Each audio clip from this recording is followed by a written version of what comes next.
بسم اللہ الرحمن الرحیم۔ السلام علیکم ورحمۃ اللہ وبرکاتہ۔ الحمد للہ وکفی وسلام علی عبادہ الذین اصطفی، اما بعد۔ حاضرین و ناظرین، یہ درس قرآن نمبر 286 ہے، 286، اور آج سورہ آل عمران کی 2 آیتوں کی تلاوت و تشریح کی جائے گی، آیت نمبر 111 اور 112۔ اعوذ باللہ من الشیطان الرجیم، بسم اللہ الرحمن الرحیم۔ لن يضروكم إلا أذى وإن يقاتلوكم يولوكم الأدبار ثم لا ينصرون ضربت عليهم الذلة أينما ثقفوا إلا بحبل من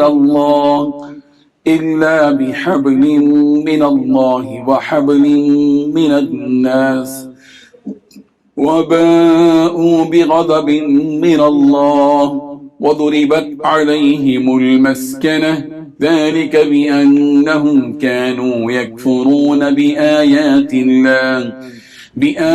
الله ويقتلون الأنبياء بغير حق ذلك بما عصوا وكانوا يعتدون صدق الله العظيم۔ لفظی ترجمہ یوں ہے، لن یضرکم، تمہیں ہرگز تکلیف نہیں پہنچا سکیں گے، الا اذی، مگر تھوڑی سی ایذا، وَإِن یقاتلوکم، اور اگر وہ تم سے لڑیں، یولوکم الادبار، تو پھیر دیں گے تمہاری طرف پیٹھیں، ثم لا ینصرون، پھر وہ مدد نہیں کیے جائیں گے۔ ضربت علیہم، مسلط کر دی گئی ان پر، الذلہ، ذلت، اینما ثقفوا، جہاں کہیں بھی وہ پائے جائیں، الا بحبل من اللہ، مگر اللہ کی پناہ کے ساتھ، وحبل من الناس، اور لوگوں کی پناہ کے ساتھ، وباؤں، اور وہ لوٹے بغضب من اللہ، اللہ کے غضب کے ساتھ، وہ ضربت علیہم المسکنہ، اور مسلط کر دی گئی ان پر محتاجی، ذالک بانہم، یہ اس سبب سے کہ بے شک وہ کانوا یکفرون، کفر کرتے تھے، بآیات اللہ، اللہ کی آیتوں کے ساتھ، وَيَقْتُلُونَ الْأَنْبِيَاءَ، اور قتل کرتے تھے انبیاء کو، بغیر حق، ناحق، ذَلِكَ بِمَا، یہ اس سبب سے کہ بے شک وہ عصوا، انہوں نے نافرمانی کی، وَكَانُوا يَعْتَدُونَ، اور تھے وہ زیادتی کرتے۔ ترجمہ یوں ہے، وہ تھوڑا بہت ستانے کے سوا تمہیں کوئی بڑا نقصان ہرگز نہیں پہنچا سکیں گے، اور اگر وہ تم سے لڑیں گے بھی تو تمہیں پیٹھ دکھا جائیں گے، پھر انہیں کوئی مدد بھی نہیں پہنچے گی۔ وہ جہاں کہیں پائے جائیں، ان پر ذلت کا ٹپا لگا دیا گیا ہے، الا یہ کہ اللہ کی طرف سے کوئی سبب پیدا ہو جائے یا انسانوں کی طرف سے کوئی ذریعہ نکل آئے جو ان کو سہارا دے دے۔ انجام کار وہ اللہ کا غضب لے کر لوٹے ہیں، ان پر محتاجی مسلط کر دی گئی ہے۔ اس کی وجہ یہ ہے کہ وہ اللہ کی آیتوں کا انکار کرتے تھے اور پیغمبروں کو ناحق قتل کرتے تھے، نیز اس کی وجہ یہ ہے کہ وہ نافرمانی کرتے تھے اور ساری حدیں پھلانگ جایا کرتے تھے۔ ان 2 آیتوں میں 8 باتیں بیان کی گئی ہیں۔ پہلی بات، وہ تھوڑا بہت ستانے کے سوا تمہیں کوئی بڑا نقصان ہرگز نہیں پہنچا سکیں گے۔ دوسری بات، اگر وہ تم سے لڑیں گے بھی تو تمہیں پیٹھ دکھا جائیں گے، پھر انہیں کوئی مدد بھی نہیں پہنچے گی۔ تیسری بات، وہ جہاں کہیں پائے جائیں ان پر ذلت کا ٹھپا لگا دیا گیا ہے۔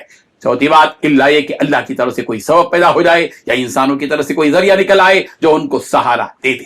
پانچویں بات، انجام کار وہ اللہ کے غضب لے کر لوٹے ہیں اور ان پر محتاجی مسلط کر دی گئی ہے۔ ساتویں بات، پیغمبروں کو اس کی وجہ یہ ہے کہ وہ اللہ کی چھٹویں بات، اس کی وجہ یہ ہے کہ وہ اللہ کی آیتوں کا انکار کرتے تھے۔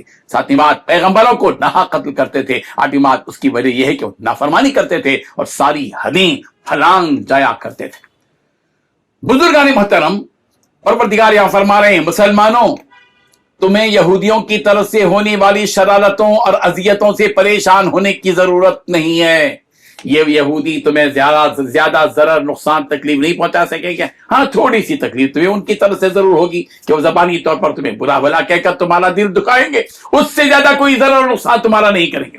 یہ بات اس پس منظر میں کہی جا رہی ہے کہ یہودیوں نے ان مسلمانوں کو ایذا پہنچانے کا سلسلہ شروع کیا تھا جو یہودیت سے تائب ہو کر مسلمان ہو چکے، جیسے حضرت عبداللہ بن سلام وغیرہ۔ ان یہودیوں میں موجود خطرات کو دور فرما دیا گیا اس جملے کے ذریعے کہ لن یضرکم، کہ یہ یہودی کوئی خاص ضرر تمہیں نہیں پہنچا سکیں گے الا اذا، مگر یہ کہ تھوڑی بہت تکلیف پہنچے. اور وَإِن يُقَاتِلُوكُمْ يُوَلُّوكُمُ الْأَدْبَارَ ثُمَّ لَا يُنصَرُونَ، کہ اگر یہ یہودی اتنی ہمت بھی کر لے کہ تم سے جنگ کرنے کے لیے تیار ہو جائیں تو یہ نتیجے کے اعتبار سے یہ بات یاد رکھو گے، جب تم مسلمانوں سے ان کا مقابلہ ہوگا تو یہ یہودی بزدل ہیں کہ یہ تمہیں پیٹ پھیر کر اپنی پیٹ بتلا کر بھاگ جائیں گے، پھر ان کی مدد کرنے والا کوئی بھی نہیں رہے گا. اور ضربت علیہم الذلہ اینما ثقفوا الا بحبل من اللہ وحبل من الناس، کہ ان یہودیوں پر ذلت کی چھاپ مار دی گئی ہے، جہاں کہیں بھی یہ یہودی ہوں گے ذلیل ہوں گے. ہاں اگر یہ لوگ اللہ کے کسی عہد میں آ جائیں یا انسانوں کے کسی عہد میں تو ان کی ذلت سے بچاؤ کی کوئی صورت ہو سکتی ہے. یعنی اگر ان یہودیوں کا مسلمانوں سے کوئی معاہدہ ہو اور کوئی معاہدہ ہو جائے اور معاہدے کا لحاظ رکھتے ہوئے مسلمان ان یہودیوں سے تعرض نہ کریں تو ظاہر بات ہے کہ ان کے ساتھ وہ معاملہ کیا جائے گا جو ذمیوں کے ساتھ ہوتا ہے. اور انسانوں کے عہد میں آنے کا یہ مطلب ہے کہ کسی حکومت سے ان کا کوئی معاہدہ ہو جائے اور وہ حکومت ان کو امان اور پناہ دے دے تو یہ الگ بات ہے. یہ یہودی اللہ کے غضب کے مستحق ہو گئے، ان پر ذلت و مسکنت کے چھاپ مار دی گئی ہے. اس کی وجہ یہ ہے کہ یہودی اللہ کی آیتوں کا انکار کرتے تھے، نبیوں کو قتل کرتے تھے. یہ ذلت اس سبب سے بھی ہے کہ انہوں نے اللہ کی نافرمانی کی اور آیا اور احکام الہی کے معاملے میں حد سے تجاوز کیا. پروردگار ہم سب کو ان نافرمانیوں سے بچائے جن نافرمانیوں میں یہود مبتلا تھے. آمین. وآخر دعوانا ان الحمدللہ رب العالمین. ڈیلی درس قرآن کو سبسکرائب کیجئے، اپنے تاثرات اور مشورے ارسال کیجئے اور متعلقین کے گروپ بنا کر انہیں روزانہ درس قرآن بھیجیں اور اجر ثواب پائیں.